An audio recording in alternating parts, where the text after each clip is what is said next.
Good evening, good people. Welcome to the second ever Blockchain Sensei real estate property related content. Quick disclaimer before we get started. First of all, it is currently 4 minutes past 6 p.m. UK time, 19th of April 2022. If you're listening to this on Spotify, Apple Music, or any audio platform, I recommend that you do visit us at youtube.com/blockchainsensei to watch the visual content if you can, where you will get most out of this session. Quick disclaimer before we start, and I hand it over to the experts.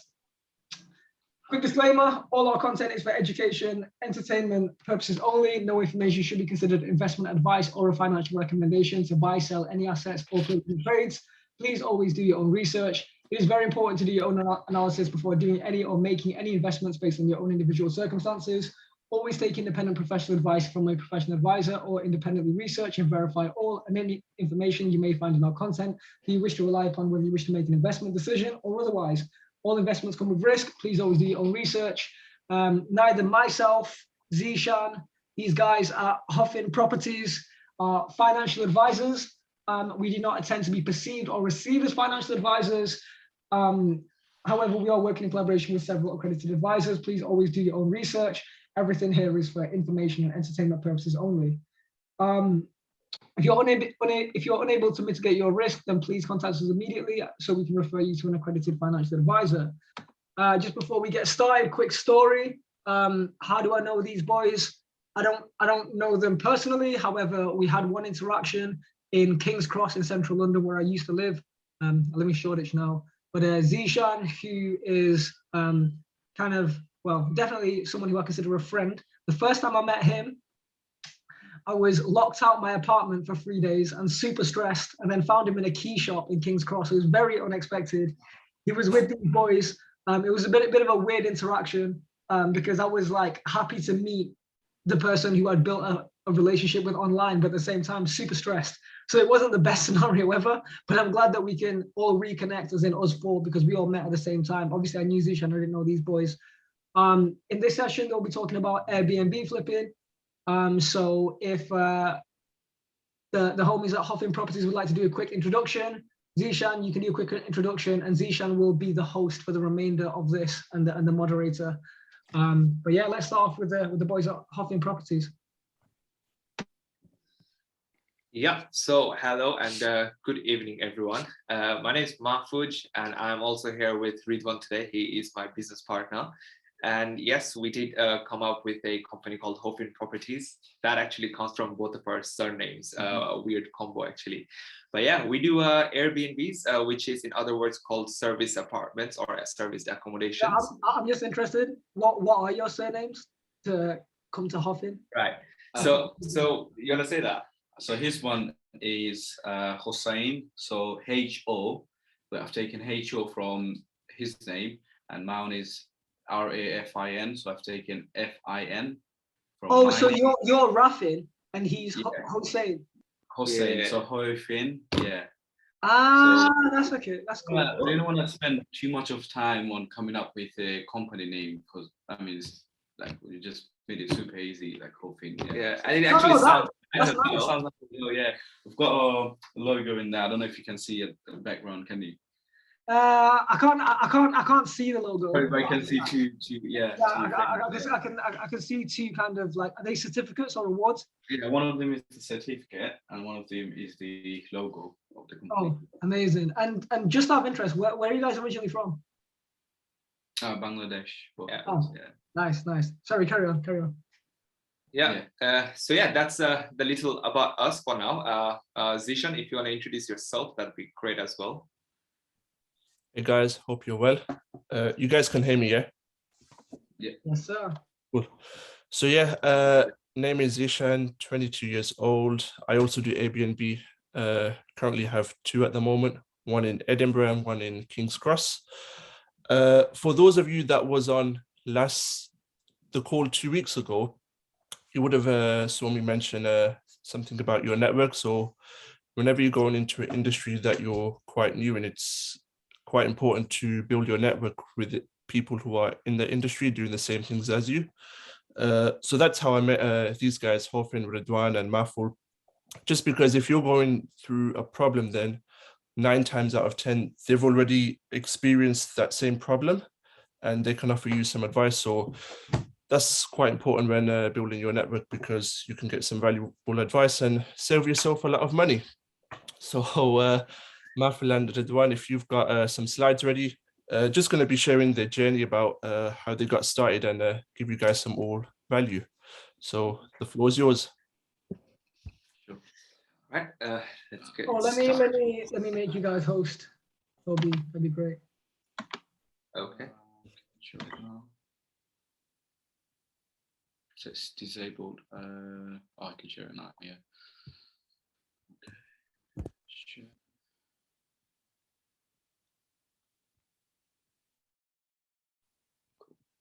Okay, is it visible now? Yeah. Yes, yes, visible. Okay, so as we all know, so we are HoFin Properties, so that's a slide, so I'm just going to touch up on it.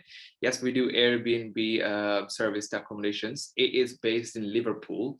Yeah, so we do live in London right now. We had to get the property in Liverpool because of the property market in London at the time when we were ready to invest was a bit tough to get properties in. However, nonetheless, Zishan still managed to get his in King's Cross. So it really all comes down to your market research and everything, or what suits you best. Big moves. Yeah, big moves. Next would be, hold on a sec. Sorry, just having a small problem here. Let me just sort that. Yeah, so the next slide is a little more about us. So we did come up with the idea of running a business actually from sitting down from lockdown when we were still in college. There was nothing much to do. I had some different business idea as well before. However, that didn't go through, and then Ridwan came up with the property business idea. And the first picture on your left, you will see me and Ridwan with Sammy Leeds. He's one of the best known property investors. He's very, very sick. I watched a few of his YouTube videos and I've seen him, you know what's interesting, like my entry point to knowing him. Do you guys know 2 UK rappers called Krept and Kona? Who? No, I haven't heard of. If you don't know who they are, then that's fine. But they're basically a rap duo, and one of the rappers called Krept, he bought a property with this guy. Right. Yeah, that's how. And that's how I know him. I got in his content because Krebs property is in Liverpool as well. Yeah, his is it? It is. Yeah, we've watched that video as well, how he did everything. Yeah. That was my entry point to knowing him. Yeah. Okay. Right. Yeah. So yeah, we did take some training lessons from Samuel Leeds. We had a few in one in Birmingham, and there was some smaller events in London as well. That's how really we got started in it. That was we had all the trainings during I would say August, September time last year. And that second picture is the home office that we've built, that we're sitting in right now. So I just wanted to put in a picture in as well for you to see. And that third picture from left is us getting our first property, me with the key over there, and Ridwan with the camera posing with a bright smile. That last picture is obviously the building from the outside. That's one of the entrances to the building. And once again, it is in Liverpool, and we got this apartment on in January. Our contract started on the 4th of January. But we actually got it on mid-December. It took about like 2 to 3 weeks to get renovated and everything. So we actually started listing the property from the 4th of January. Yeah, so that's when it started. So let's get on with today's what today is going to be like, the whole presentation that we're doing. We're going to run through these few key points about investment properties, about rent-to-rent, service accommodations, research, building a power team like Zishan was saying just a while ago, also staging properties, and eventually going live and systemizing it. And at the end, we will also do some quick question answers if anyone does have any. Yeah, and just some keywords or key terms before we get on with the rest of the presentation, just for us to know, because we do use them quite a lot, and for you to know as well. R2R, when we would be saying that, that means rent to rent. That means taking on a property in rent and then renting it out like we are doing. SA stands for serviced accommodation. That's the whole business model that we are currently in. And HMO would then be housed in multiple occupation. If any one of you have been in student accommodations or just sharing apartments with none of your family members, that's then called house in multiple occupation, or HMO in short. Yeah, so what is investment property? Investment properties are basically properties that you can earn money with. They don't necessarily need to be something that you own. They can also be, like I said, rent to rents as well, that you control the property, manage the property, and not own it. It does have a small investment too, but it's certainly not as big as needing to buy a property and then getting through the process to start earning money. Could you just, oh yeah, I was gonna ask, could you mute, I don't know how to say his name, but it's cool. Carry on. Oh, got it. Yeah, so continue, yeah, Ninja? Yeah, please. Yeah, perfect, yeah. Yeah, so however, there is another way to, other than rent to rent, to get cash flowing from your properties, which is capital appreciation. This is the most common one that people not in property investment know about. Like my friends, our friends and families, they've always, when we were starting out, they were like, oh, so you guys are gonna buy properties and stuff. However, no. So buying properties would then result in capital appreciation with time. Quick fact, in the UK itself, a property doubles in value every 10 years. So if you were to buy a property for $500,000 in 2010, a couple of years ago, it would be worth 1 million. So that's how you can. Is that a historical trend? Every 10 years? That is a historical trend all over the UK right now. Yeah. Oh, I didn't know that. So do you know how long that trend's been going on for? It's been going around for some time. I haven't got the exact date, exact time frame. However, that's the stats that the people who want to buy and invest, they work on, taking them into consideration into their return on investment calculations and etc. Okay. So houses in London, did you say, or UK? No, in London. In the UK, all over the UK. But it depends. Like, it depends on the cities really. Like some of the cities, it might not double like this. There's a couple of cities, I don't really know the name. Maybe Durham, Hull, maybe this kind of those cities, the price doesn't double. But other than that, mostly I would say like more than 90 or 95% of the cities, the price doubles every 10 years. Mm-hmm. So, yeah. So that's a quick fun fact actually. Yeah. Moving on to today's presentation, which is about rent to rent and serviced accommodations, or Airbnbs, if you guys are more familiar with that. That's what we're doing right now. So this is just a quick diagram to show you how rent to rent works. In simpler terms, rent to rent basically works as if we, as HoFin Properties, take a property from a landlord or an estate agent and rent it out on a monthly basis. And we also do some renovations and like furnishings in the property according to our needs, which is one of the selling points for the landlords, that they don't need to hassle putting furniture for their tenants. And then we list it on online travel platforms or online travel agencies, which is also known as OTAs. Those are Airbnbs, Booking.com, OpenRents, TripAdvisor, etc. There's like hundreds of them online. We don't list on all of them. The two major ones are Airbnb and Booking.com anyways. That's where the most money is generating for us for now. And from those bookings, we then distribute the whole amount into rents, bills, and our profits and management fees and etc. We will be describing those in more further detail in the coming slides as well. So that's that. Sorry guys, do let me know if I'm Ninja, do let me know if I'm going too fast, because I have a habit of just running through them like fast.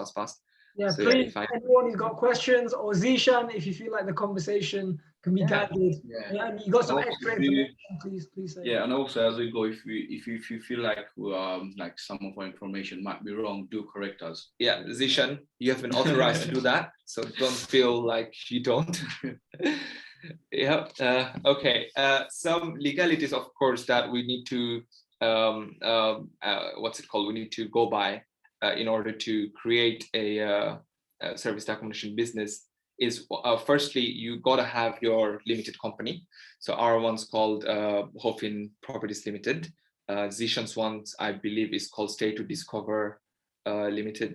And there might be, a name doesn't really matter. Like we came out. Wait. Because from my understanding, this session is about Airbnb flipping, right? But I've done Airbnb flips without having any of these things. Have you?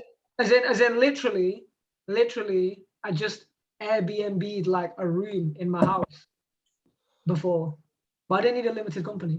But this was years ago. This was like 4 or 5 years ago. That according to the knowledge that we have, it's not legal though. If your landlord gets to know that. No. It was my family house. It was like my dad's house. Okay. I see. Yeah. But in that case, if you don't have a limited company, I believe you're like a sole trader or something. Yeah. Something like that. Yeah. So in that case, what would happen is if you have a limited company, let's say you have a limited, like we have 2 companies right now. One is HoFin Properties and one is HoFin Stays.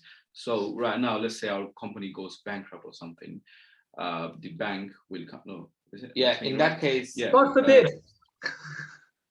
Yeah, in that case, what would happen is, the bankruptcy would be filed against our company and not on us. Yeah. And the same goes for if someone wants to, let's say, I don't know, do what's it called, do a police complaint or something, right? Or any legal stuff that would go on the company and not on us as individuals. Yeah. So that's one way to get by if things doesn't go good. Yeah. And once again, like you said, it's your family house. So that way, obviously, you don't need no one's permission. It's your own house, basically, sort of. Oh, this is having a company. This is if somebody wants to rent a property from a landlord and wants to Airbnb that property. Okay. Yeah. You have to have a because limited it just shows you as a bit more credible to the landlord or the estate agencies that yes, you guys are a registered company and everything. So there's less chances of us basically screwing over the landlord's property or something, right? If that makes sense, sort of. That makes sense. Yeah, and then again, if you do have a company, then you're also going to need a business bank account. It is fairly easy to set up a business bank account, and then all the money that you would be getting just goes into there, and then you would draw from there as well. There is a slightly other thing, which is a client holding account, which we don't have because we don't hold anyone's money in the account.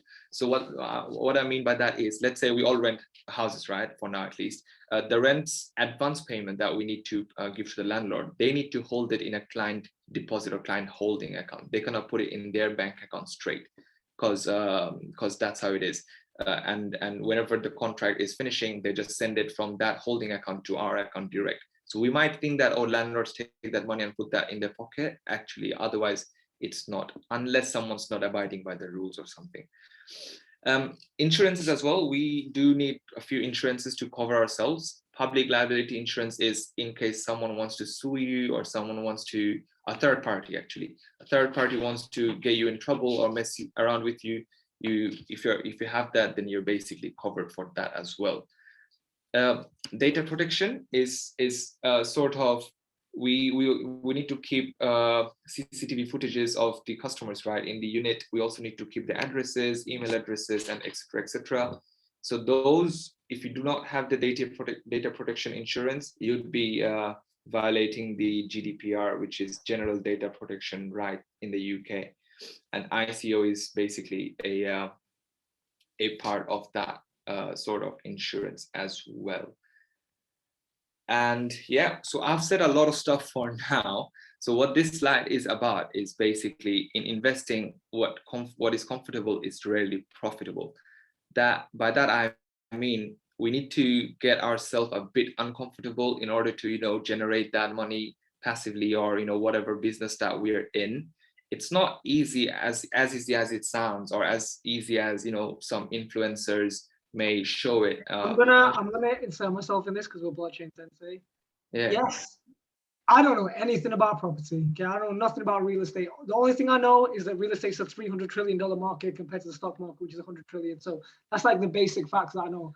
But this applies for Airbnb flipping, and it doesn't apply for cryptocurrency and stocks. So in investing in cryptocurrency and stocks, please invest what is comfortable.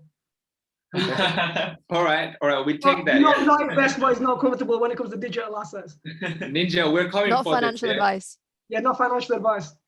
No financial advice. Yeah. All right. Yeah. Cool. Yeah. So basically, that's that. It was said by Robert Arnott. He is a property investor as well in the US. He also has a few books that he's written and stuff like that. Moving on, we're going to talk about different strategies in service accommodations or Airbnbs that a lot of people do. There are a few actually that fall under that category. One is long-term clients, which we do. Zishan himself does as well. And congratulations to my brother Zishan. He has gotten a 1-year booking, I believe, from one customer. So that is huge. We had a 3.5-month booking. That in itself felt so good to us. I can only imagine what Zishan has felt like during that time. So yeah, by that I mean is someone would come to you and you'd put them through a contract saying yes, they agree as well that they would be living in your property for XYZ amount of months, which is our business target and model that we go for.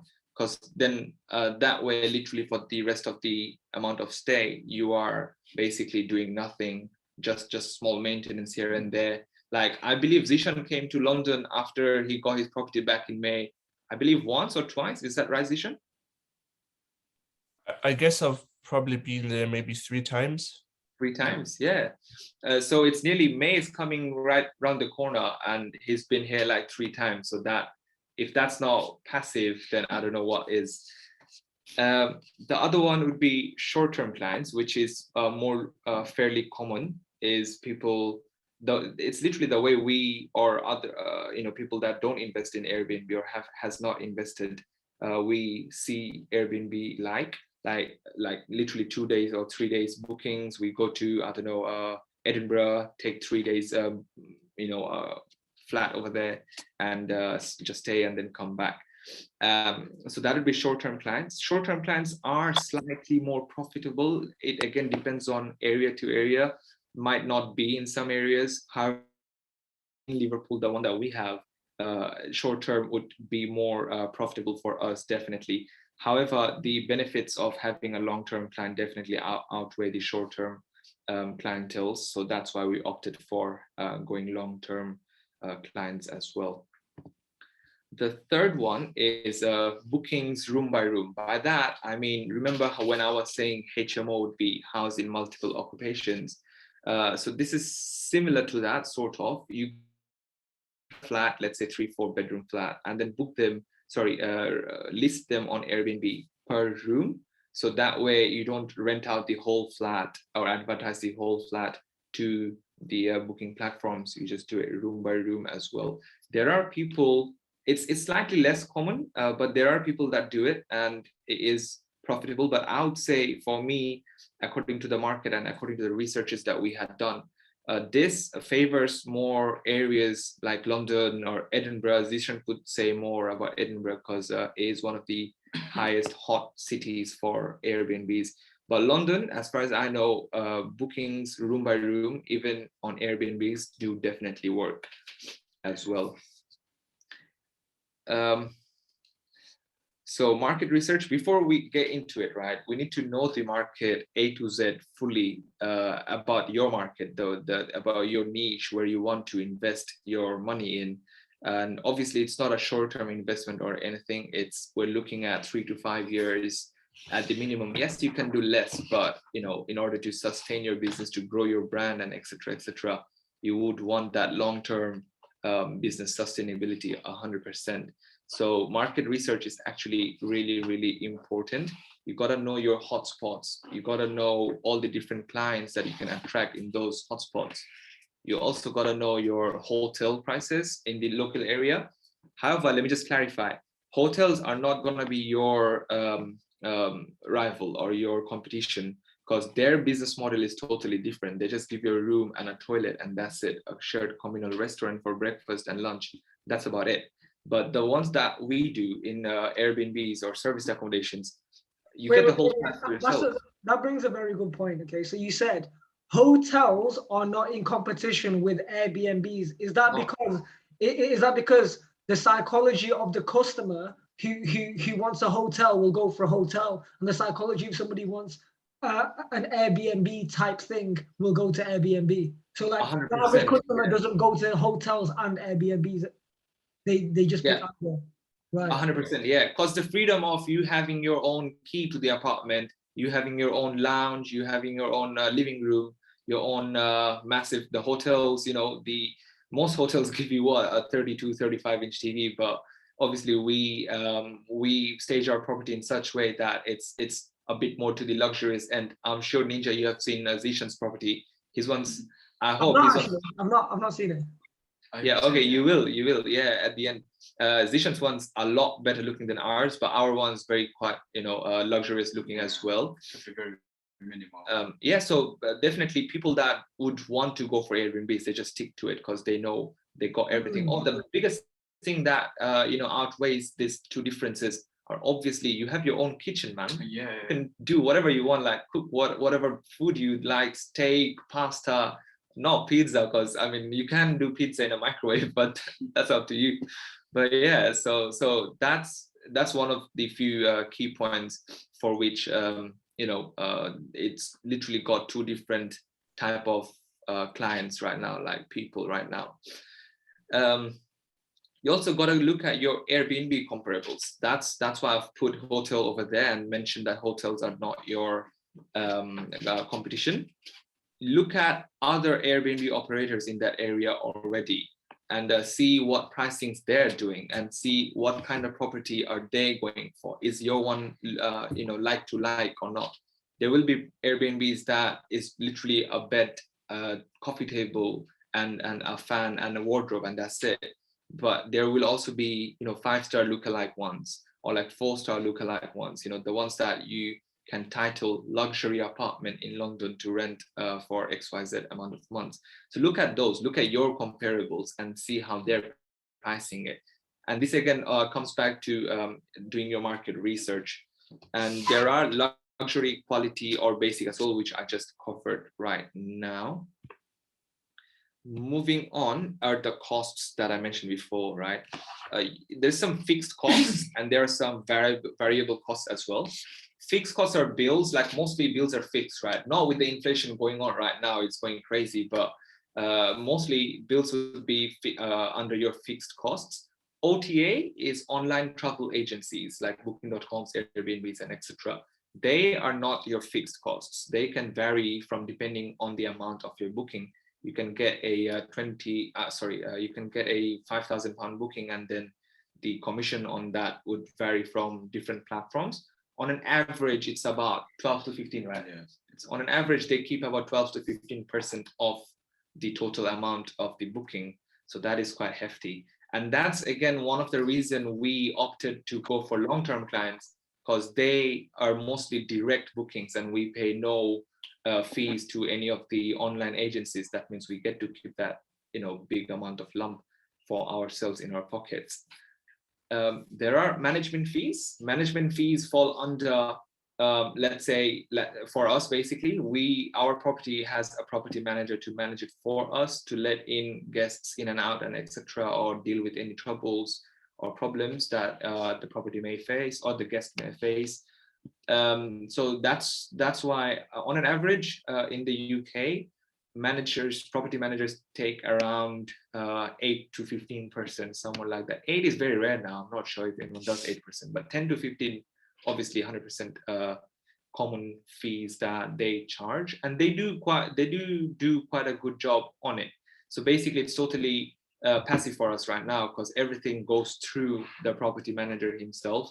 All our accounts he has access to, all our keys he has access to. So he does all that, back of the house jobs for us. So we just confirm stuff that needs to be confirmed from him. We do not deal with guests or any stuff like that for now. So that's one of the advantages of having your property managed by others. I believe Ridwan will touch on that a little bit more in the coming slides. There are voids as well. Voids are basically amount that you gotta keep for any unforeseen circumstances. Let's say one day the boiler breaks down, so you gotta, rather than paying for that from your own pocket, what we decided to do, it's all, again, we've learned that from the trainings that we've done. What we decided to do is to keep a fixed amount from every month for situations like this that may arise. Let's say a real life scenario, we literally had our thermostat broken down like 3 weeks ago. Yeah. It costed £600 for it to get fixed. Now £600 is because the engineer had to go from Manchester to Liverpool at a very odd time, and that's why. So yeah, we, rather than paying it from our pocket, that went from voids. So that's what I mean by voids. We always keep some amount for these kind of situations when you may not see it coming, but you do need it. I believe Ridwan is just breaking that down, like would you guys be able to give, and don't feel the pressure because yeah, would you like, is there any specific percentage, like do you want like 5% for voids, or is there like a benchmark? Or yeah, there is. Sorry, I actually forgot to say that. Yeah, it's 10% from your monthly rent that you pay to the from your monthly booking that you get. So if you were to get a £3,000 booking for a whole month, you'd keep £300 from that for voids. Okay. So that's how it works. Obviously, or once you get a good amount of money built up, let's say in 6 months you get about £1,200, £1,500 saved up for voids. At that point you can just be like, yeah, that's fine, that's enough money for any our unforeseen circumstance. It depends on if you want to use it or yeah. So that's that. Guys, I've spoken a lot. I will now pass it over to Ridwan, and he's gonna take away for the rest of the duration. I hope you are enjoying it so far. So Ridwan, take it away. Thank you, man. Right. So first of all, when you are building your Airbnb business and you are trying to increase your portfolio, you need to build your power team. So to me, I think the most important team of your member of your power team would be the cleaner. So now when I talk about cleaner, I don't mean like a normal cleaner who you would call, oh, I need cleaning at this time, could you come and clean it, please? No, what I mean is they would be coming to clean. First of all, they would do that. That's the most basic thing that they would do. But also, besides that, they would also do the laundry, and also they would check for any damages to the property and let you know about it. They would also check for any items that if it's been stolen or not. And their job would be to, every time they come to clean, they would be letting you know about it. And also, when they come to clean the property, it's better if they could take a before and after picture, so you know if they did a good job or not. So you will have to talk about it with the cleaners beforehand and tell them about your situation, tell them about your business, tell them what you do, tell them what you need from them. So, and when it comes to cleaner, it's best to go for a business rather than a single person, rather than someone, let's say you go Facebook Market and you see someone put us cleaning, just one person, and you hire her or hire him. I know with Zishan, I think it happened a couple of months ago. He had one cleaner, and I think she felt sick or something. I forgot. No, so what happened is she was cleaning quite regular every month to the guest. And then she just started to get more work from her current job and couldn't commit to cleaning the property. Yeah. So for this kind of situations, I would recommend going for let's say a family business where they have a couple of rather than, yeah, also now there's like two types. So you can go for a business, like I told, like a big company, but then you won't really have that connection between them, yeah. But if you're going for, let's say, a family business where they have like not much, let's say like 5 or 6 cleaners. So now what you can do is, let's say one day a cleaner is ill, they can literally send another cleaner. But whereas if you have one cleaner like Zishan, you might like sometime you might have to go yourself to clean the property. Yeah, and then comes the maintenance team. So maintenance team, when you are choosing a maintenance team, what you'd like to do is do not go for anyone who only is available 9 to 5, but you would go for someone who understands like emergency situations. Let's say someone like your guest might have problem after 6 o'clock, or let's say at 9 o'clock or 10 o'clock at night, and your maintenance team is only available during the day. So what it would result in is in a bad review. So you should try to get it sorted as soon as possible. So again, as I said before, about the cleaner, you should talk to the maintenance team, tell them about your situation, tell them that there might be a situation where you might need to call them after 6 o'clock at night. So the last one is a channel manager. So with channel manager, I would recommend not to go for a channel manager when you're starting out on Airbnb, because if you, first of all, you will have to pay them a certain amount, yeah. And second of all, you won't really be getting, like, you won't really be, you know, Getting the experience. Getting the experience. Yeah. So you wouldn't know how to deal with guests, let's say. Also, you wouldn't know how like double booking works, because they'll be sorting them out, yeah. So what channel manager does is they list your property in, I believe there's about 32 sites, 32 different sites, and they also manage double bookings and everything. So yeah, that's something that you should consider after, let's say you get your first property and then you get your second, and now you're trying to scale your business. So in that case, I think that's the time when you should get a channel manager. Yeah, man like Zishan, he's getting very busy nowadays with the 3 apartments and that. So that is definitely something for Bossman Zishan right here. Yeah, Zishan? Yeah, to consider. Yeah, and another thing what a channel manager does is if you get a booking, let's just say in the morning, and you're not available to change the calendar to block it, the channel manager does it for you automatically, so you don't get a double booking. Yeah.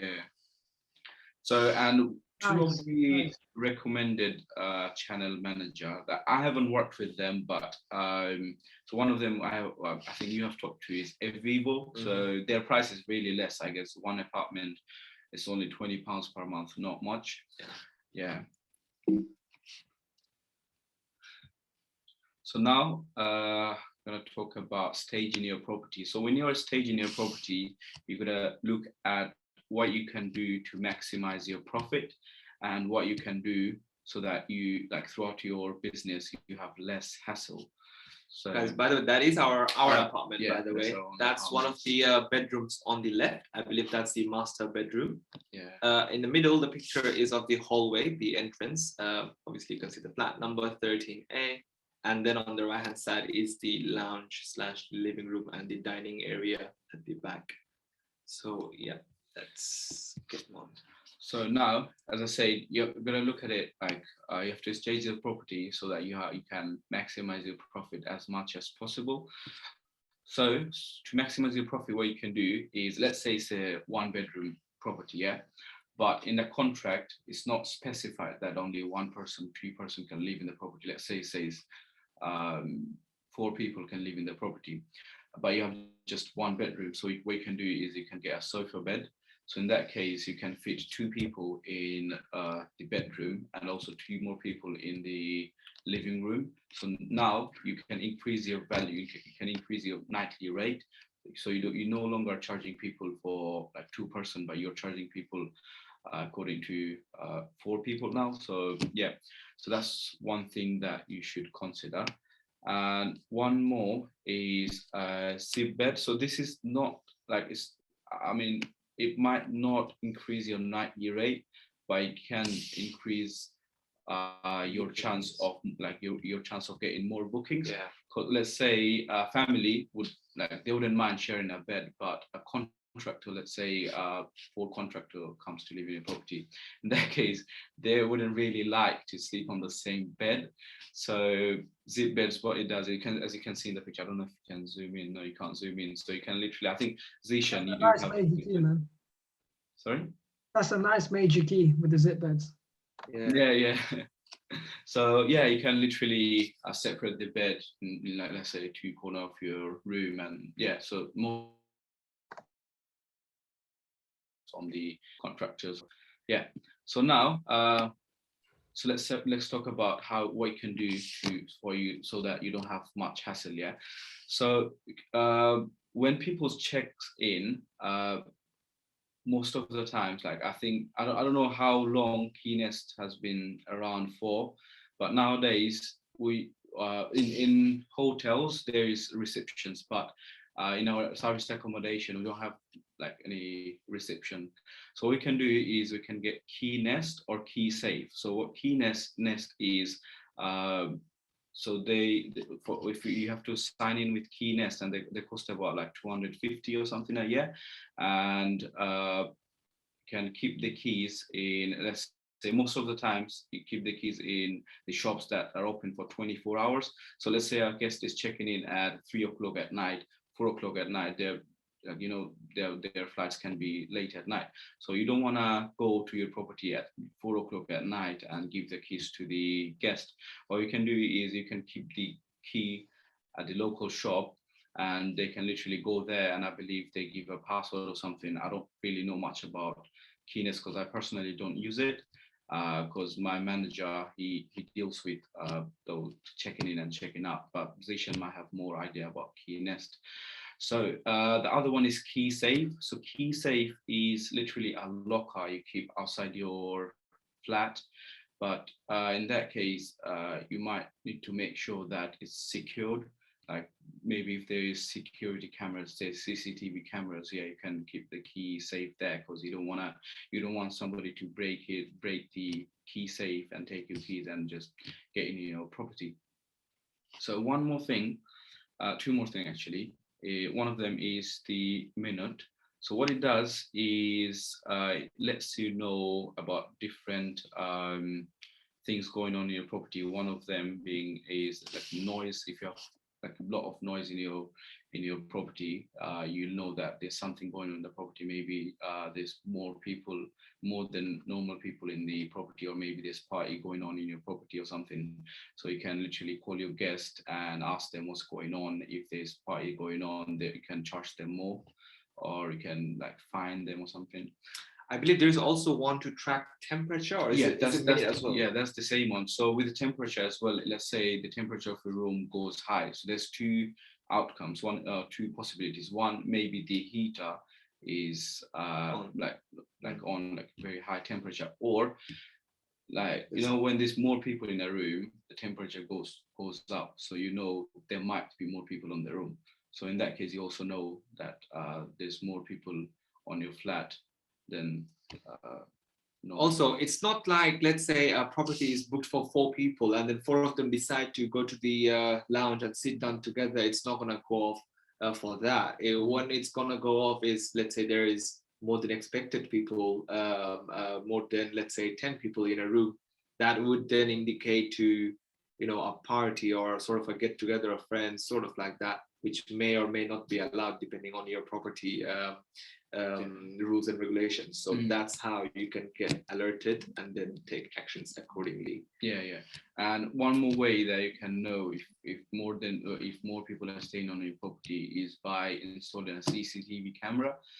By that, I don't mean that CCTV camera needs to be inside the property. It can be literally just outside your property in front of your door, so you can see who are going in and who are going out, so you can keep a track of it, and that only the guests are staying in the property and not any unauthorized guests are checking in or checking out.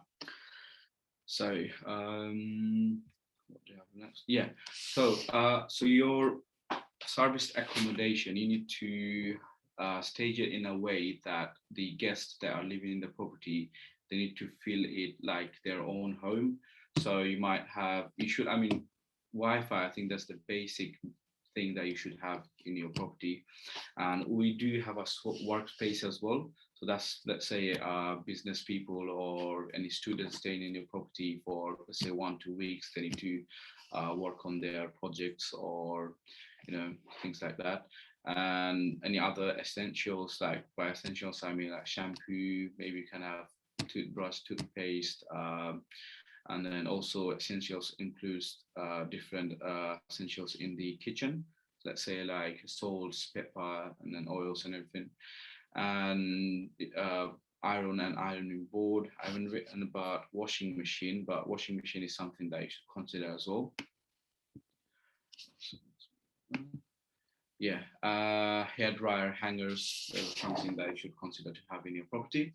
And you might also consider to have a welcome pack. So in a welcome pack, what should be included is things like, let's say someone is checking in at 12 o'clock at night and they didn't have enough time to buy any food for themselves. So in their welcome pack, maybe you can have some breads, you can have some eggs, things that they can have as soon as they check in the property. And also in the welcome pack, you can have leaflets that tells you about different restaurants that's around the property, different, what is it called? Like, let's say, what else should there be in the welcome pack? Yeah, you mentioned chocolates and everything, right? Yeah. You can also do small gift packs, or you can also do small letters about telling them about, the area, the, train stations, bus stations, local shops, local coffee shops, and etc., etc. So by that, they do feel a lot more welcome that, yes, we are making sure that they have a nice and a welcoming stay wherever they might be booked. Yeah. So moving on to the next slide. So now, so going live, yeah. So now what you can do is there's two types of platforms where you can list your property. So one is the OTA and one is the different renting platforms. So with the OTAs, most likely you'll get short-term bookings like 3 days, 4 days, 5 days, 7 days. And the most we have got from our OTA, which was, I think, about 30 nights, it was from Airbnb. But right now, the guest living in our property reached out to us through Open Rent, and he's living in a property for 3.5 months. So he's checking out next month, 30th of next month. And we got it from Open Rent. So one good thing about renting platforms is that you don't have to pay any fees to them. But whereas with OTAs, with Booking.com, you pay about 15% commission, and over that you pay about 1.3% for the transaction. Yeah. So that's about 16.3%. And with Airbnb, you have two options, whether you can choose to pay for the service fee, which is about 15%, and also you have to pay for the commission. So that's about 18%. Or you can just choose to pay the commission, and the guest, you can set it up so that the guest will pay the remaining service fee. But for our one, we decided to pay both the service fee and also the commission, because obviously our listing is very new, and in order to attract guests, if they see that they were not charging any service fee, their total price comes to like very low. So in that case, there's more chance of getting bookings. Also, this going live section is obviously after you've done everything that we've mentioned before, right? Yeah. Research, knowing your properties and the types of properties, staging, and etc., etc. And that's when, after doing all that, you go live to start earning. So that's that. So now, while going live, you'll come to setting up your own price. So the price really depends on the month of the year. Let's say during Christmas, as I say, like high demand you'll increase the price. So let's say during Christmas, for example, on our apartment during Christmas, the nightly rate even goes up to 280. 290 is the most that we got. 290, yeah, 290 For as a well. So, but during other seasons, the price are likely to be less because there's low demand and you need people to book your apartment. And if the nightly rate is high, it's less likely that your apartment will be booked. Yeah. So, and also not just the month of the year, but also the days of the week. Like our weekend rate are much higher. It's double the price than our weekday rate. Yeah, rate. Yeah. Yeah, Ninja, it does come down to the psychological fact that you have been saying before, that people that would want to book, Airbnbs, they would still book Airbnbs no matter the price. Yeah. Because when we got that night, we were very shocked because I was like, okay, let's check. Liverpool Hilton Hotel is literally 10 minutes walk from our apartment. So Hilton charges around 250, 260 for a whole suite. And why would people book a serviced accommodation of 2-bedroom for 290 a night? So I think that's what comes down back to you again about how you were saying that the psychological fact that people would still want to book Airbnb if they want to at the end of the day, and hotels if they want to as well. So because a different experience is a different feel. Yeah, basically, yeah. Okay, so now we would want to set up your minimum stays and minimum amount of guests. So what we did with our own apartment is our minimum nights is a bit higher than the similar listings in Liverpool. That's because obviously it depends.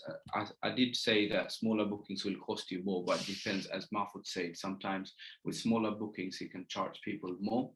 But with smaller bookings, you need to keep in mind that you'll have more cleans. Let's say your minimum nights is only 2 nights. In that case, if your apartment is booked throughout the month, that's 30 days. So that's 15 cleans a month. And each clean normally costs about £30. So how much is that? That's a lot. That's £450. Yeah, that's a lot of money. But let's say your minimum nights is our one right now, I think it's 4 nights. So in that case, our cleans, like it's mostly going to be around, let's say, yeah, about £200. And also with smaller bookings, you're going to have a lot of messy calendar. Let's say you're going to have a booking on the 1st of April, and the next I have on the 10th of April, another one on the 25th. So yeah, with smaller bookings also comes messy calendar. And also now you're going to miss out on longer bookings as well. So let's say someone booked your apartment for the 3rd of April and someone booked it for the 7th of April. And then there's someone who's looking for property from 5th of April till the end of April. So you don't really find your property. So you're missing out on longer bookings as well. And also with minimum nights, let's say your night is 1, 2, or 3 nights, like minimum nights, you're gonna be more stressed about your calendar, whereas with longer term booking like our one, 3.5 months, 3.5 months, 3.5 months, we're not really stressed about any booking because we don't really need any bookings for the next 3.5 months. So with longer bookings comes less stress. So we're almost to the end of the slides. So now reviews are everything. So what you want to do is, in order to scale your business and for you to get more profit. My name is Pooja. Oops. Yeah, sorry about that. So you need to concentrate more on the reviews. So how would you get reviews? So one of the simple thing you do is just normally you'd ask for reviews. So at the end of every checkout, you'd send a good email to the guest. You do not tell me what to do. Okay, can you just kick out that person? Sorry? It's Pooja. Oh, is that one of your friends? No. I think they've left. Yeah, Okay. they've left. Cool. Alright. All right. Anyway. Sometimes we get trolls because I basically tweeted out the Zoom link. Yeah, makes sense. Yeah, Right. but nonetheless. Yeah, so the last thing you'd like for your property is to have good reviews, because with good reviews comes more bookings, and with good reviews you can also increase the nightly rate, like supply and demand. So yeah, I think that's about it. Anything else you want to say? About reviews, yes, I mean, you were saying, and then we got cut off by that intruder. You were saying is there different ways to ask for reviews, right? Yeah. One, you can always text them or email them about how their stay was to leave a review. Or the other one, other thing that you can also do, you could also leave your property's website or something like that on the welcome pack that we mentioned earlier on. And over there, once they go onto the website, your website will automatically have places to keep reviews as well. And again, Google is a good platform to leave reviews. As I'm sure if there are anyone in this call that have businesses, we all know how helpful and how powerful Google My Business can be. And if you are on Google My Business, people can review your business on Google as well. Be it mostly then the reviews would appear on, let's say, Google Maps or Google searches and etc. So that again just puts you in a better position compared to other operators, or let's say even hotels in that case, because hotels don't tend to have excellent reviews. But yeah, if you treat your guests right and all the services go good, obviously there will be some people that will not like the stay, for XYZ reasons. That doesn't mean that with one bad review you are not doing great. I think we had 4 reviews in total till now, and 3 of them were good. One was 9 out of 10, 2 were 10 out of 10, 1 was 2.5 out of 10. So that went really horrible. But again, we follow up on that customer, right? We don't just leave them, right? Oh, okay, cool. He had a bad day. He had a bad stay. Okay, you know what? We're not gonna, talk to him or nothing. So we do follow up emails. We want to know what went wrong and how it went wrong. Also, as an option, you could also say, is there anything else that you would want to be improved at your next stay with us in the future? That also sends a psychological message to them about that we are already expecting them in the future. So if they do feel any kind while their search on the next apartment in that area, they might be kind enough to book with you, knowing that you care about them, you care about their bad stay, or you want to improve that, you want a chance to improve their stay, and they would want to give you that chance as well. So yeah, could I ask what were they unsatisfied about? What was the situation? If you the good ones. No, the one with the bad experience, because obviously with bad experience, yeah, they didn't mention anything in particular. They just in booking.com you can review each and every sector. Let's say facilities, cleanliness, and then you can also staff member. You can rate all of them individually. So he rated 2.5 for all of them. There's about 5 point of reviews that you can put. So yeah, he put 2.5 for all of them, right. And then we did follow up on that with our property manager, who is managing the property, and he is dealing with that as of now. So yeah, that's that. So this person never gave a clear reason why they were unhappy today? No, they didn't elaborate or nothing. Okay, right. So yeah. So guys, we have come to the end. So that is all for now. I hope you guys liked it. I hope we were informative enough. I hope we weren't too boring. And to be fair, this is our first time doing something like this. Okay, so yeah, if we thank you. If we did have mistakes, or if we are boring the crap out of you, do apologize for that.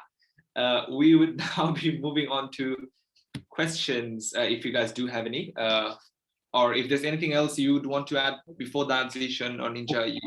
I've got a question. So just tell everyone how you actually got this property, what the story was.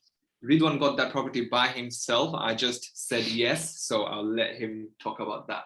Okay, so let me go to the, let's say, so first of all, as you know, as I already told Ninja at the beginning of the call, that we were not really into serviced accommodation when we started out on this property business. So we started on doing deal sourcing, and we started increasing our investor list.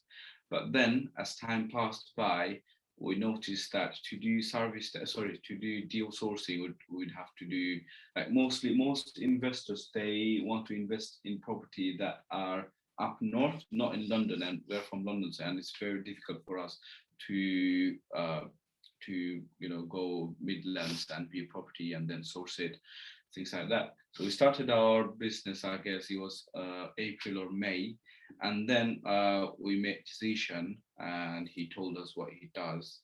And it was, I think, in September when we got to know about his long-term booking, 12 months. And after that, I met him up, and then I was telling him that, look, Zishan, I know him. I think he knew him from before as well. So he does serviced accommodation, and now he got a long-term booking for 12 months, and he doesn't really need to worry about anything. And he's also moving to Scotland next. Did you move next month, the month after the long-term booking? I moved in October. October, and it was September, yeah? Yeah. Yeah, so literally moved the next month. So yeah, after that, what we did is we paused our deal sourcing. So what we thought is let's start some, let's get some units and do serviced accommodation and get the cash flow. And after that, we can focus more on deal sourcing. And then we started looking for properties, and that phase was really difficult for us because we never seen that much rejection in such a short period of time. So rejection kills you, man. All those no's, 100 no's, like 99 no's for one yes can be worth it. Yeah, 100%. In anything, yeah. In anything that you do, that is a golden rule that you're gonna face. Yeah, because rent to rent is not something that everyone is familiar with, because everyone thinks it's subletting. Yeah, it's subletting, but it's something that you do with the permission of the landlord. You're not breaking any rules, and as long as you got all your legal documents, you got your permission from the landlord, you got your insurance, you got your company and everything like that, it's not illegal. But most of the people who thinks it's illegal, they have heard from people who does serviced accommodation or HMO without any permission, without letting the landlords know. So yeah, we did have a lot of rejection for a good couple of months. Yeah. And then what we faced is we did get one property, and the numbers worked out really well. But what we got stuck in is with the guarantor, because we didn't have any guarantor at that time, and our salary isn't as much that isn't enough that would work as a reference. Because do remember, guys, we were still in college at that time, and we were only working part-time jobs and funding ourselves. This is a crazy thing. You guys are like under 20, right? Yeah, I mean, he's 20 just now. I'm gonna turn 22 in 3 days on Friday. So yeah, around 20. But that time we were like, like we can't even like disregard how young you guys are, and you now have a success. You are now making passive income with a property in Liverpool, and you're in London. Yeah. So I guess that worked out really well for us. So I'm not gonna push that away or something. I'm gonna take that all the compliments that you're doing. Yeah, thanks for that. So we did face this difficulties about the guarantor. We didn't have any guarantor. I did ask a lot of my relatives to be my guarantor, but again, rejections. And then I follow a couple of different rent-to-rent Facebook pages, and then I came up on this post. It was posted by our manager. So he was sourcing a deal in Liverpool, and I talked with him over the phone, and I told him that I'm really interested in the property, but the only problem is that I don't have a guarantor, or I don't have anyone who's going to do the reference check for me. So he said that that's not a problem. I can do that for you. So you don't need any reference check. If you want, you can literally take on the property tomorrow. But in order to do that, he was actually sourcing the deal to us. So we had to pay an amount to him because he sourced the deal to us. But so yeah, he was like he wanted a commission, right? yeah, you're selling the deal. So that's something that we wanted to do when we started our business, deal sourcing. Yeah. But we ended up taking a deal from a deal sourcer. So yeah, and we took on the property on the 15th of December, and then took a couple of weeks for the renovation. And we went to see the property on the 3rd or 4th of January. And the furnishing, we really like the furnishing. I think, do you have any? I think you guys saw a couple of 3 or 4 pictures in the slides. If you can go back and check. Or I will also put our company's website at the end in the chat box for anyone of you who wants to take a look, can have a look as well. Yeah, please follow these guys on social media. They're tagged in the latest one, HoFin_properties LTD. Anyone who's listening to this on Apple Music and Spotify, etc. in the future, please go to the YouTube video. Sorry, could we just mute Libani iPhone? Try to stay out of the organisation. Okay, amazing. And then what I want to say, anyone who checks out the YouTube video, all their company websites, social medias, etc., will be in there. Some questions. If you just check the chat, starting with S Finesse, who asked this question 6 minutes ago. How do you get around the 90-day rule in London?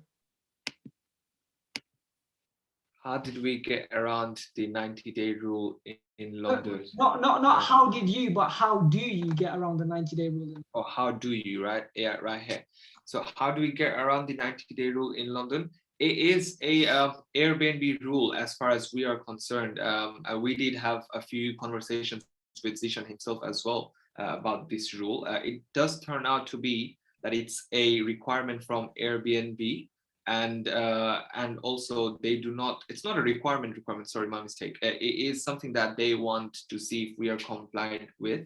However, if you just tick the box on Airbnb's website and just say that, yes, you are compliant, I think that works as well. Zishan, do correct me if I'm wrong, but I believe yes, that is how it works. And also, if you get long-term bookings, then you don't really need to worry about the 90-day rule. Yeah, but one hack that Zishan told me I remember about it is that he told me with one account you can do 2 listings. So with 2 listings you have 180 days. So you can open 2 accounts and have 4 listings. So that's how much. That's 360 days, 365 days. So that's something to consider. You can. That's only if you don't want to lie with Airbnb, but if you just tick the box saying that yes, you're compliant, and that's it. They don't do any checks on you or on your company or on your account to verify that if you have been. And the 90-day rule, Zishan, is it just in London or all over the UK? Yeah, I think it's in London. I think it's just only in. It's not even the whole London. It's the like the city of London is Greater. just the Greater London, not the whole London. Yeah, wait, just because most people here have no idea what that is, including myself, what is the 90-day rule? So a 90-day rule is that you can't let out your property as a short-term accommodation more than 90 days in a year. Ah, okay. Yeah. So, but that's not, as I said, that's not in the whole of UK, not even the whole of London. It's just the Greater London. Here, I live in East Ham. I can the rule doesn't apply where I live, so I can do it here. But for Zishan, it did apply for Zishan, the 90-day rule. So I think he would know more about, like, more in details about the 90-day rule more than us, because first of all, we don't have our property in London. The second question, it's about why we don't have our property in London and why do we have it in Liverpool? And yeah, what was you saying? Don't you think monitoring Yeah. your property by yourself would do good? Yeah, we did try for a good 2-3 months to get our property in London. But as I said, as he said as well, that the demand in London is a bit high, and people who got into this business way before us, like 3, 4, 5 years ago, that the landlord and this estate agency are more willing to give the property to more experienced people, not to us, because we literally opened our company 3 or 4 months before we were going for viewings. So whenever they ask if you have a company, we have a company, how old is it? Just 4 months. So they don't see us as like, they couldn't really rely upon us. They couldn't really trust us that much. That's why it was really hard for us to get the property in London. Makes sense. Makes sense. Yeah. Okay, so so Mahmoud asks, he asked this 6 minutes ago. I'm assuming Mahmoud doesn't know. As you both are new in this business, why would you both not take a property in London? Don't you think monitoring your property by yourself would be good? Yeah, that's what I just explained. Like, why didn't we? Because Oh, sorry. yeah. Sick. Just checking if there's more questions. Just a few of them. Is there more? Guys, let's get some questions from the audience. Seifan, you're in here twice somehow, unless it's 2 separate people. You were the first person in here. Do you have a question? Or what is it that you took value from today's call?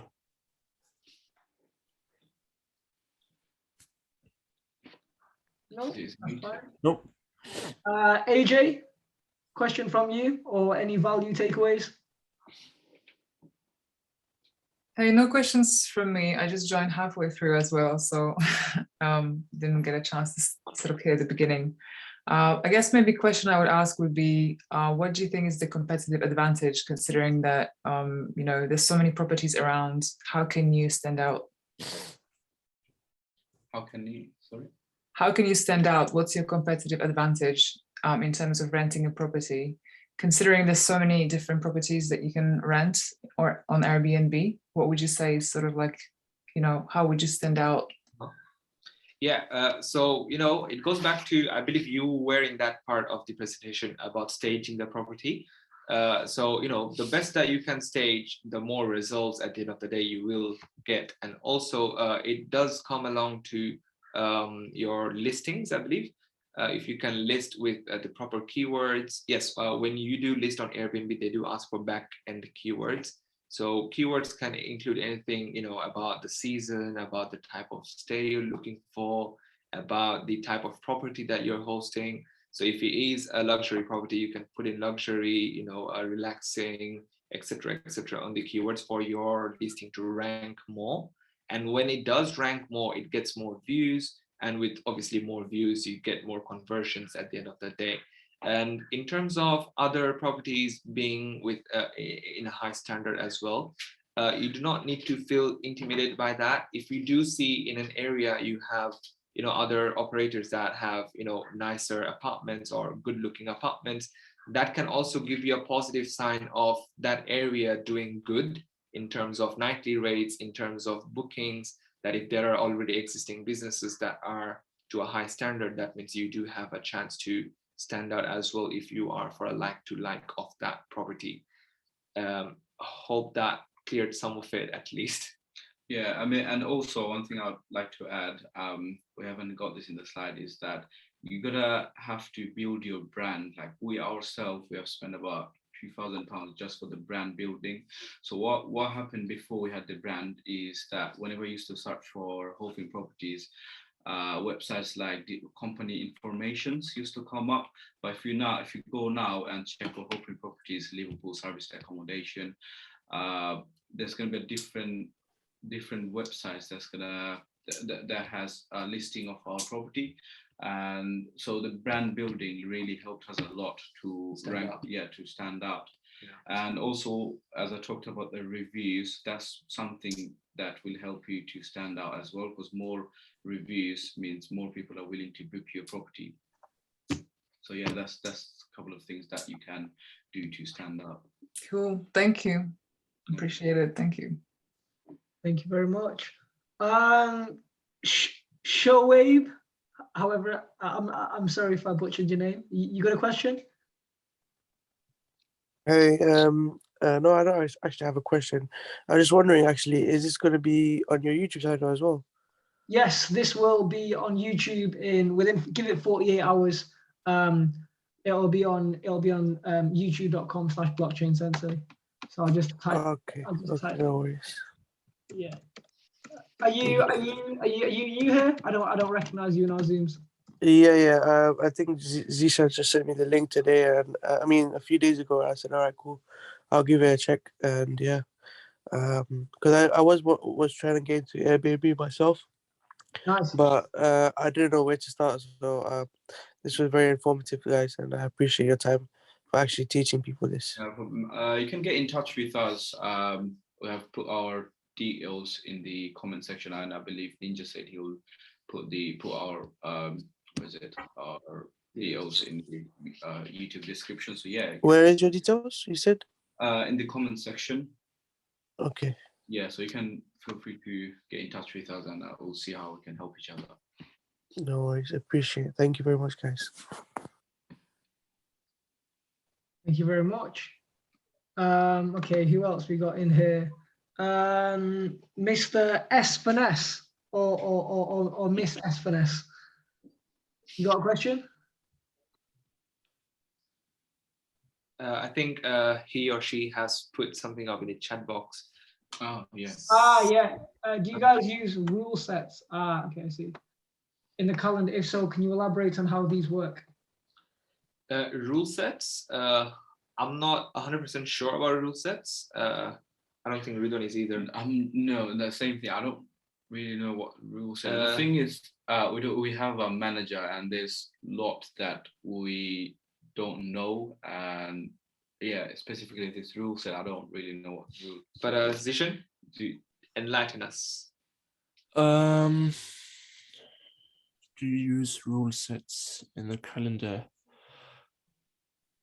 I'm assuming what he means is like when people book your property, like, do they have to abide by any of your rules? So I think that's what he means. Correct me if I'm wrong, but whenever people book your properties, we have a set of rules. So you can't smoke, no parties. There's a quiet time, so you can't be playing loud music or be loud at a certain time, just to respect your neighbors. You've got to return the guests when you check out. If you check out late, there's a fee for that, and a few other things. I think that's what he means. Yeah. In that case, yeah, we do abide by our own rule sets, and I believe, except for a few things here and there that Airbnb puts themselves on the rule sets or any rules and regulations you might need to follow, you can also come up with your own, and take it from there, basically.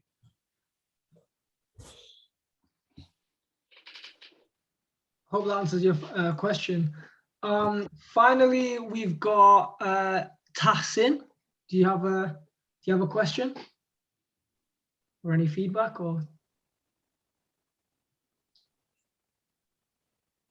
Oh. Okay. Nope. Cool. All right then. So, any parting words or game that you guys want to drop between HoFin Properties and Zishan? They're not used to game. Like closing information or what have you. guys, closing information is obviously, first of all, massive thanks to Ninja and Blockchain Sensei, 100%, because you and Zishan, you two combined, did give us this opportunity to come and speak about us and our journey, and we were more than happy to share our journey so far with people that may not know as much, and also people that may be struggling, or also you see, even we got to know things from both you and Zishan about some stuff that we didn't know. And again, it goes back to what Zishan was saying, that connecting with people gives you answers that you might be looking for days, because mostly 9 out of 10 problems are all have been dealt with by other people that you may be struggling with. So massive thanks to Ninja. And Zishan, thank you for being here. And Zishan was the person that called us for this event. So again, thanks for that, bro. We'll be grateful, and also we'll be looking forward, to any future events with any other topics or regarding this topic in further detail about any specific stuff. Ridwan? Yes, to say thank you very much for giving us the opportunity to talk about our journey. Because one thing, like me, is I think it's my first time talking, making any slides and presenting in front of I don't know how many people there are. So as a result, like I was a bit like worried that how will I be able to talk, and I was stuttering a lot as well. So Great. I do apologize if you Got guys... nothing to be sorry about, honestly. So yeah, because it was my first time doing something like this actually, but hopefully in future with more presentation, inshallah, I'll get better. And mind you, they did it with fasting as well. So yeah, when I finished mine, I was literally going to grab a bottle of water, but it wasn't there. I thought it would be there for me to take a sip. It wasn't there. I was like, oh, come on. Hey, it's iftar soon, boys. Half an hour. Yeah. Shout out to everybody fasting. If I could say something to you boys as well, you want to build. Obviously, you've got your Instagram platform. You guys don't have a YouTube, right? No, as of yet, no. Yeah, that honestly, YouTube will propel you, because you know who Gary Vee is, right? Yeah. Yeah, like the content strategy that you should work on is work on your pillar content. So the pillar content is like the deepest, most informative, and then use pillar content is pretty much long form audio and video. So this will be on YouTube within 48 hours, and we need to catch up on the audio podcast. It will be on Spotify and Apple Music in good time. But the good thing is like, somebody can follow you on Instagram for 3 years, right, and be liking your post. But the one time they come to a webinar, or you can convince them to sit down at home and listen and watch something on YouTube for an extended period amount of time, the conversion rate into business is much higher, because your expertise is shown, rather than like, oh, this is the picture of the house that we got. That's cool, but now you guys, am I correct in saying this is the first ever long form of content you guys have in terms of HoFin properties? Yeah. Amazing. Well, it's been an honor that we could do it on Blockchain Sensei. Yeah, for anyone listening, basically at Blockchain Sensei we'll be hosting once a month some content related to real estate and property, etc. I'll be very happy to have HoFin Properties and Zishan on again. If you guys want to scheme and then do one where it's like Zishan and HoFin Properties and one of your friends, I'm good. Like I said to Zishan, I want to give him like creative control, because this whole show was his idea. So. Oh, okay. Big up, bro. Yeah. Go on, Zishan. Yeah. So originally this was a stocks and crypto webinar.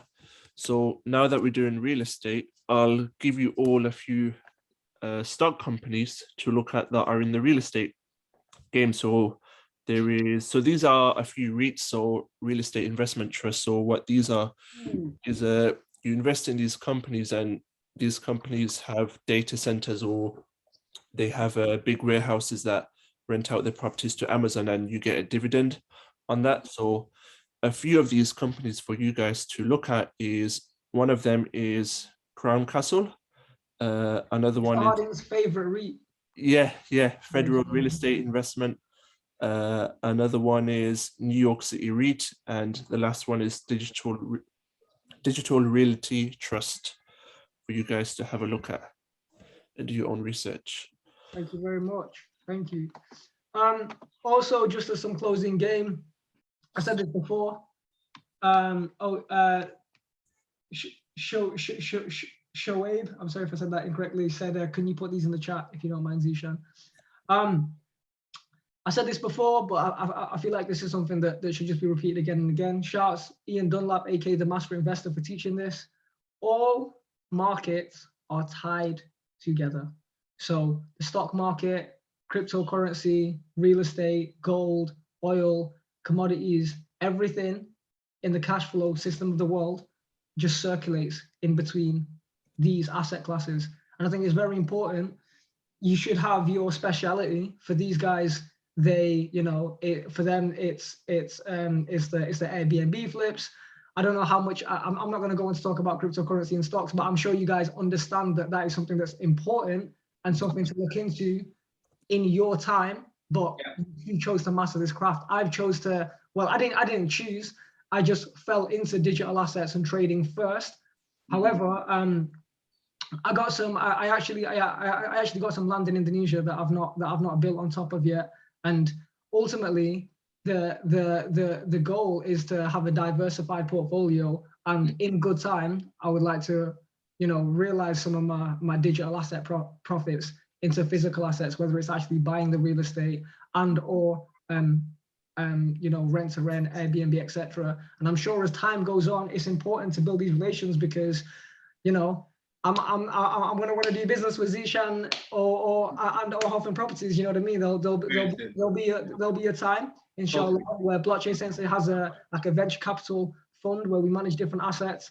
And you know, you can't ignore the biggest asset class in the world. For all my digital asset investors, cryptocurrencies are less than I believe at the moment $2 trillion market, but real estate is a $300 trillion market. So that's 150x money flowing in property versus crypto. So yeah, thank you very much, boys. And I hope we get to, since you guys live in London, I hope we can get some food or whatever, maybe after Ramadan. But yeah, it's good to know. Yeah, 100%, bro. Yeah, even Zishan, do come down, man. Just don't be flying to Birmingham all the time. Just come down to London as well, bro. Yeah, I mean, I would definitely like to just definitely make some IRL content as well. You know what I mean? So if you guys are down for that, people always like just throwing it out there. Zishan, next time you're in London, let's make sure we get a Blockchain Sensei, Zishan, HoFin Properties, IRL link up, and then we'll get the cameras out and we'll do some production. That'd be great. Definitely. But yeah, I think that's it. If that's in half an hour, anything else, boys? So that's it. Do take care, guys. Hopefully we'll get in touch soon with each of you in you know, socials or etc. etc. And thanks for being here. Thanks for listening to us. Have a great evening. Yeah. And honestly, congratulations on your successes, boys. It's very, very inspiring. I'm 26 and I started my first business when I was 19, so 7 years into entrepreneurship. The Blockchain Sensei is like probably I can't even count, but I've had at least 6 or 7 businesses prior to Blockchain Sensei, and this is by far my most successful businesses. A lot of my businesses failed, and you guys seem like at a young age you've already built a strong business, so that's amazing, mashallah. Thank you. All right. All right. Take care, boys. Take care, everyone. Take care.